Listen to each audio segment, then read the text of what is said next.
बड़े कमाल की बात कही है कि परमात्मा ने हमें आंखें दी हैं दुनिया देखने के लिए, लेकिन वो खुद बंद आंखों से दिखाई देते हैं। नमस्ते दोस्तों, मैं हूं आरजे कार्तिक। एक बहुत छोटी सी कहानी है। एक राजा जो कि भगवान का बहुत बड़ा भक्त था, लगातार ध्यान पाठ पूजा करता रहता था। एक दिन भगवान ने प्रसन्न होकर के उसे दर्शन दे दिए। प्रभु के दर्शन पाकर के राजा धन्य हो गया। उसने कहा कि प्रभु आप साक्षात पधारे।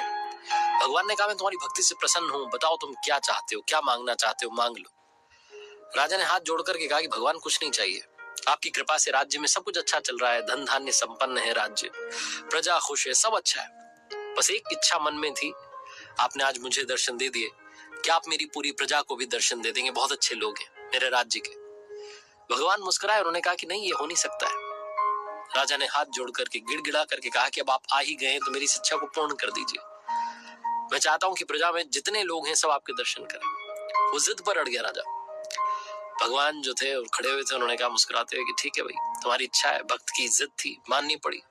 भगवान ने कहा कल मैं आता हूँ, ये जो आपके महल के ठीक सामने दूर पहाड़ दिखाई देता है वहां पर आऊंगा और सारे लोगों को दर्शन दूंगा, लेकर आ जाना। राजा ने कहा ठीक है। भगवान ये कहकर के अंतर ध्यान हो गए। राजा ने मंत्री को बुलाया, ढिंढोरा पिटवा दिया, राज्य में घर घर जाकर के बता दिया कि कल सुबह सबको आना है और राजा साहब के साथ चलना है भगवान के दर्शन करने के लिए। सारी जनता इकट्ठी हो गई, सब लोग जाने लगे, भीड़ थी, लंबी लाइन।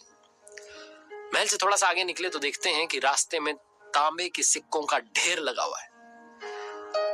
उस पब्लिक ने जब ये देखा कि तांबे के सिक्कों का ढेर लगा हुआ है, आधे लोग भगे उस सिक्के के ढेर की तरफ कि फटाफट से उठा लेते हैं जितने मिल जाए। राजा बहुत ज्ञानी था, वो समझ गया कि खेल है। उसने कहा लोगों से कि मत जाओ, भगवान के दर्शन करने चल रहे हैं, कहां इन मोह माया में फंस रहे हो। 50% पब्लिक गायब हो गई। राजा चलने लगा, उसने कहा चलो छोड़ो, जो गए जो गए।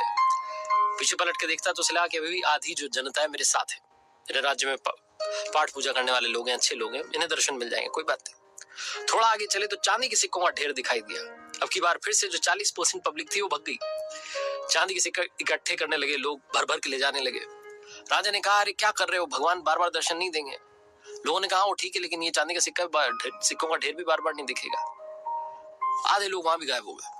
राजा ने पीछे पलट के देखा तो लगभग 10% जनता अभी भी उसके साथ चल रही थी। राजा को लगा चलो इतने तो लोग हैं मेरे राज्य में जो भगवान के भक्त हैं। थोड़ा और आगे चले तो अब रास्ते में सोने के सिक्कों का ढेर दिखाई दिया।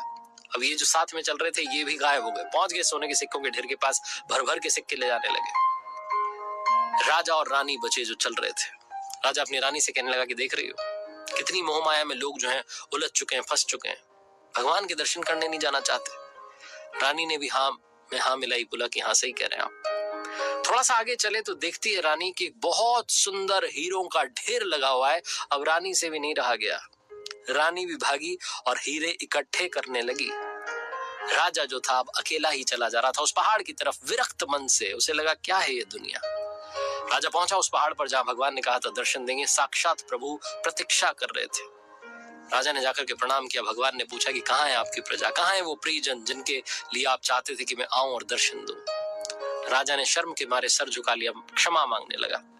भगवान ने कहा क्षमा मत मांगो, मुझे मालूम था वो आएगी नहीं। मेरे पास सिर्फ वही आता है जो मुझ तक आना चाहता है।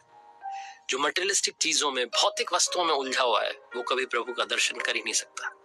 जब तक मोह माया में उलझे रहेंगे तब तक वहां नहीं पहुंच पाएंगे, वरना प्रभु तो अपने भक्तों के लिए प्रतीक्षा कर ही रहे होते हैं।